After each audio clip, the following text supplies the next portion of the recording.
Here's Chief Meteorologist Chris Boone.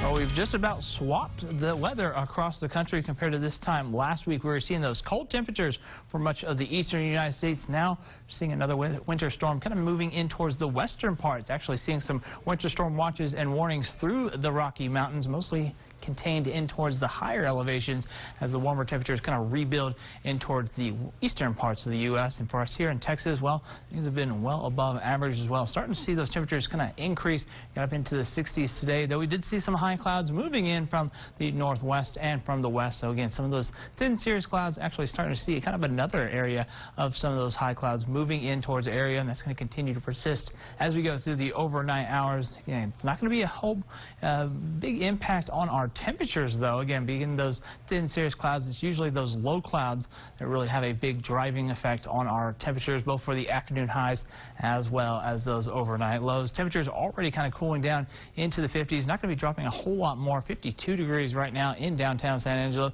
Those dew points into the mid-20s, and the winds still staying a bit on the breezy side out of the south at 19 miles per hour. We're going to continue to hang on to these winds as we go through the overnight hours into your Wednesday as well. It really won't be until Thursday where we start to see a bit of a break from those winds. Yeah, we saw sunset already come and go, but again, with winter solstice now behind us, we're going to start to add on a little bit more time into those days.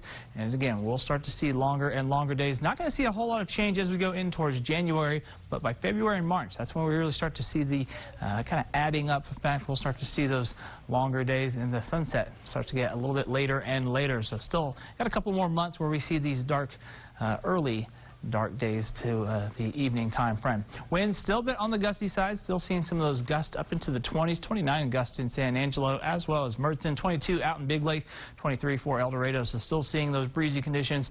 Again, will persist through the evening and overnight hours and through much of the day on Wednesday as well. Again, late on Wednesday, we'll start to see those winds finally beginning to die down. 50s for the majority of the Concho Valley, though we do have a couple of 40s scattered across the map. Again, some 46 in Mason, 49 in Sterling City, 48 in Big Lake, as well as a 47 in Ballinger. So a couple 40s kind of peppered into that sea of 50s. We're going to continue to cool those temperatures back down into the mid to low 40s. 43 for our overnight low. We'll still hang on to those gusty winds through the overnight hours, and for much of tomorrow, though winds out of the southwest, we'll see those temperatures kind of increase a few more degrees, getting into the low 70s for much of the area.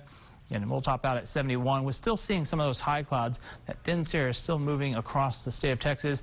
That means for us here in the Concho Valley as well. Winds still going to persist as we go through your Wednesday. Really start to die down as we get in towards Wednesday evening, and then by Thursday starts to get a little bit more manageable, drops back down into the teens and even into the single digits. So that's going to be kind of a little bit calmer conditions as we get into the later parts of Thursday.